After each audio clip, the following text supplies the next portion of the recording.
Ganda, no? Pag nandito ka, hindi mo may isip na bulkan 'to. Matagal na nung huli siyang pumutok at ngayon isa na siyang tourist spot na dinadayo ng maraming tao. Madalas sa mga sasakyan na ginagamit dito ay mga 4x4 dahil may mas maganda siyang traction lalo na kung tinadaanan mo ay ganito. Malawak na buhanginan. Pero what if hindi tayo sumakay dito? What if since mukha itong disyerto ay magdala tayo ng sarili nating kabayo? Imbis na cowboy hat, helmet ang ating ilagay sa ulo. At imbis na tali, throttle ang ating pihitin. May mga ilan nagsasabi na pang coffee shop lang naman yung motor nyo. O kaya naman ito. Well, totoo naman. Pero ito yung meron kami eh. And we will make the most fun out of it. Bala ka dyan. Pure gold nga, kulay green eh. Joke lang, balik tayo. Dumating kami ng 10 p.m. from 4 hours ride from Manila dito sa base camp sa bahay ni Sir Chad. Katulad ng dati, para may energy sa trail ay dito namin binalak matulog para sa trip namin bukas. Kanya-kanya kaming bitbit na matutulugan. May airbed, may hammock, may tent, tapos ito naman parang nasa bahay kubo. Hindi niya yung dinala, hindi niya kasa sa motor.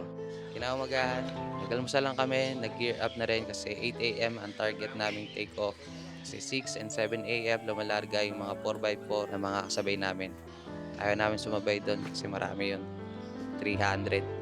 Since beginner kami sa lahar ay nakinig muna kami sa payo ng aming guide. Bago natin umpisahan, kailangan natin talaga, unahin natin yung pag-iingat natin. Yun yung, hindi naman, yun eh, hindi karerahan, pero mas safety doon kung mabilis ka. Sa bossy, dapat mag-ingat ka lang, matinik yung mata mo kasi may mga bato dyan na nakabaon na sa right. May bato. Kung alanganin ka, tirahin mo na lang. Kasi pag nag-alanganin ka, doon yung preno kung baka yan.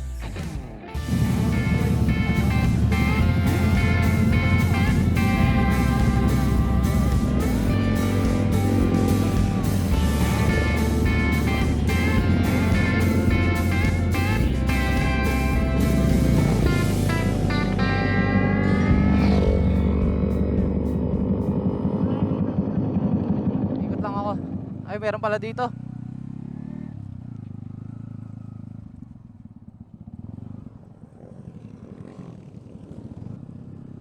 So yun mga kaibigan, on the way na kami sa lahar ng Mount Pinatubo. Ito, trial pa lang pala yun. Kala ko dire-diretso na yun.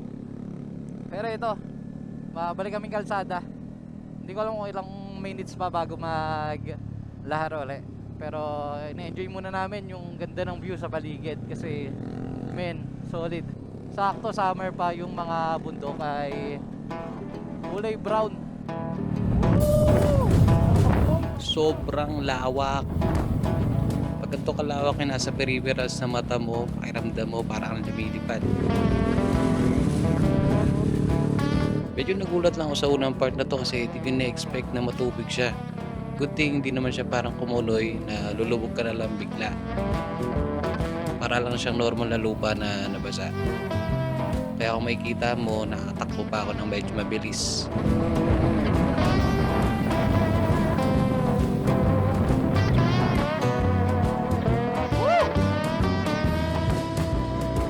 Ilang metro lang mula dun sa start ng lahar eh huminto muna kami. Medyo surprising lang yung matubig na part na yun kasi hindi ganun yung mga napapanood ko eh. Reset lang tayo ng utak tapos larga na.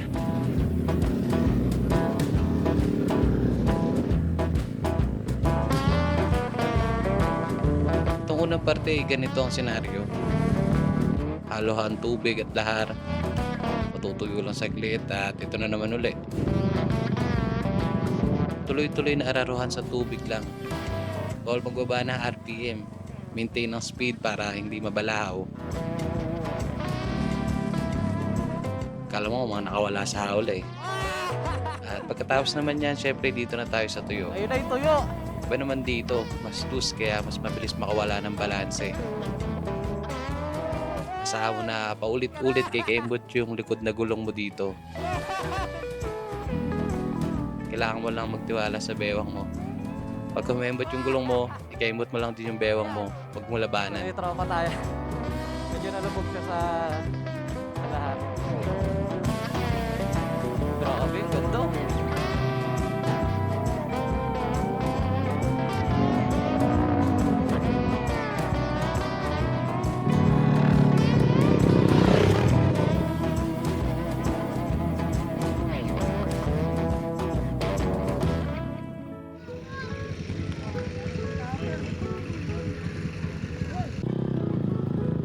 8 AM kami nag-take off and after 1 hour ng retratan sa Lusaw na Lahar ay narating na namin ang tinatawag nila dito na Toblerone Hills. Alas 9 pa lang ngayon pero lentik ang init. May mga kubo din dito na ginawa ng mga kababayan nating katutubo at dito nagtitinda sila ng mga snacks at may inom. Wala ganong mga turista sa spot na to ngayon dahil nga nagpalit kami ng take off para di namin makasabay yung 300 na mga 4x4. Nagpamahagi din ang mga tropa natin ng konting regalo para sa mga batang katutubo. Ito yung tinatawag nila daw na Toblerone Hills. Ang ganda. Lahar na nalagas na dating puno. Dito naman. Ito yung kanina dinaanan namin na sobrang lawak. Hindi ko alam kung bakit parang nung medyo hype na yung takbuhan, thrilling na. Parang ako nasusuka. Hindi ko lang sa kinain ko yun. Nasusuka ako kanina kaya parang ewan ko, nawawala ako sa mood. So yun. Gearing up na kami. Tuloy na uli yung trail. Hindi ko lang alam kung saan. Okay, tapos na ang pahinga. Susunod nating kalaro ngayon ay San Lucenang River Crossing.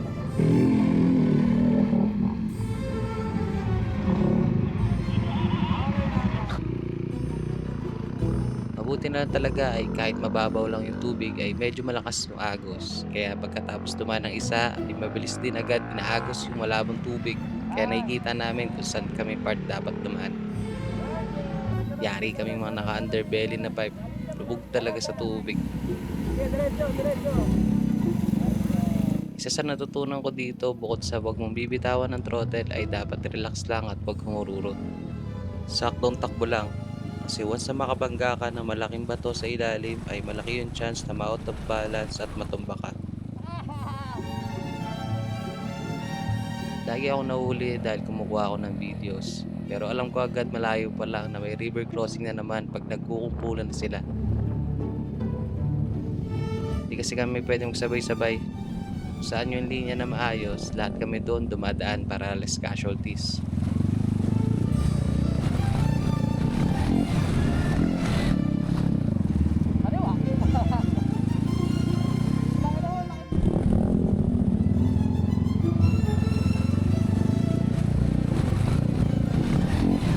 Hindi ko na binidyo lahat, pero marami pa talaga yan. Pero kahit naman nag-swimming mga motor namin, kapalit noon ay isang sobrang gandang view ng mga bundok.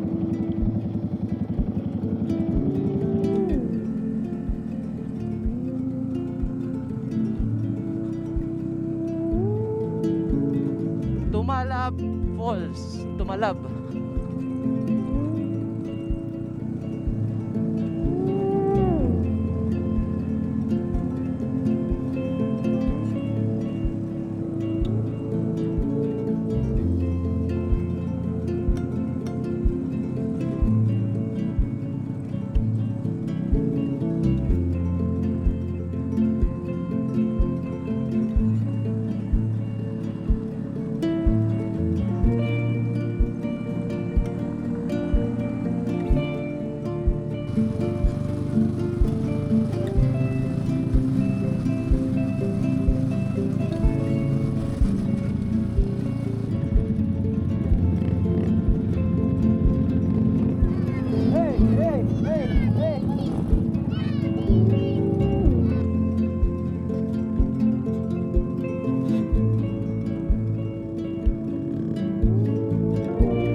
tatanungin nyo, ito yung pinaka-favorite part ko sa biyahe na to. Chill ride, nakatayo ka sa motor habang binabangga mo yung hangin. Tapos tanaw mo yung mga naglalakihang bundok sa dulo at sa tabi mo. Sarap magmotor.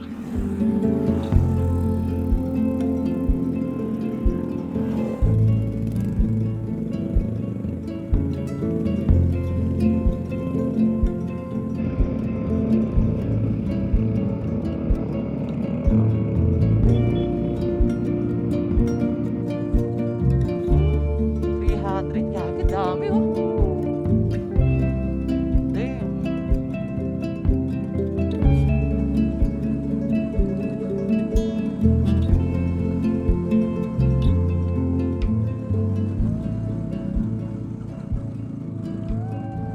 Wow! Tangin, ang dami pa rin 4x4. Nandito na kami sa part na parang ano, start ng lalakar. Tapos sabi nung guide namin dito na kami magpa-park. Tapos yun, akit na. Ulit-ulit eh, no? Yun. So tara, tama kayo ulit. Lakad naman. Nakapawis ng motor. O, di pa tayo tapos. Kala ko din dito na agad yung crater eh. Buti na lang hindi gaano kahirap yung lalakarin. Most part of the trail ay banayad lang yung elevation. Hindi siya bulusok pataas. Malalaki lang talaga yung mga bato dito, men. Bawal magkamali ng tapa kasi hindi yan tulad ng lahar na sasaluhin ka. Para kang sinapak ng bulgan pag tumama yung katawan mo dyan. May mga part ng stream dito na mas pipiliin mo na lang maglakad sa tubig kaysa magbalanse sa mga bato para di mabasa yung sapatos mo. Sa gantong init, kahit paa lang ang nababasa sa akin ay sobrang laking tulong na para makapawi ng init. Lakad kami ng ano, parang 30 minutes na. And wala pa akong nakikitang sign na malapit na yung crater. Siguro mga isang oras o kalahating oras na lakaran. Dito ako nagulat. May kainan sa gitna ng trail. Isipin mo malawak na maladesyerto ang pagitan pero may mang inasal. Ang inasal ba to? Pucha! Meng inasal! Kahit nakakapagod yung lakad, malilibang ka rin kasi ang lupit lang ng tanawin dito. Parang nasa gitna ng crack ng lupa.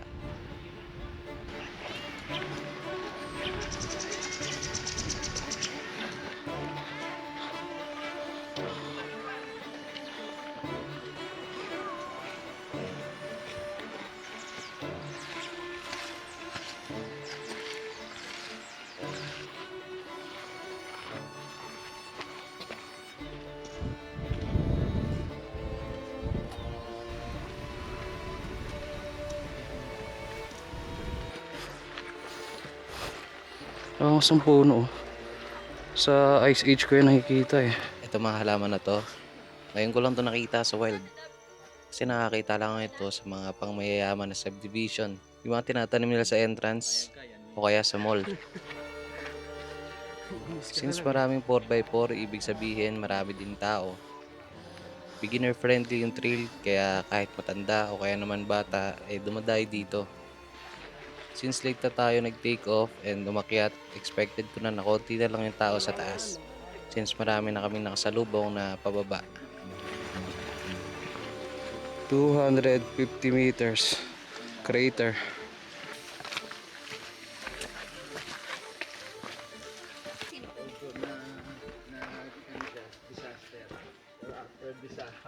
Uy! Crater naman. After ng 1.5 hours sa lakaran, nandito na tayo sa bungangan ng Mount Pinatubo. Mount Pinatubo, Crater Lake na. Oh! Parang puwit talaga eh. Hindi, joke ito na talaga yan. Yeah!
May perfect na sasakyan para sa ganitong trip.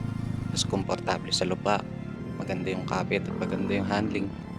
Para sa iba, yung gamit namin ay hindi perfect para dito, and yes, it is true. Yes, matagtag siya kasi hindi naman mahaba yung travel ng suspension nito. Pero ito yung meron kami. Wala kami ng perfect bike na nasa isip nila. Pero napuntahan namin. Nag-enjoy kami. Naging masaya yung trip. Napakalawak pa ng mundo at napakaikli lang na oras para maghintay ng perfect bike na yun. Kung tingin mo kaya at makakauwi ka pa rin ng buo sa bahay mo, then do it. Sarap!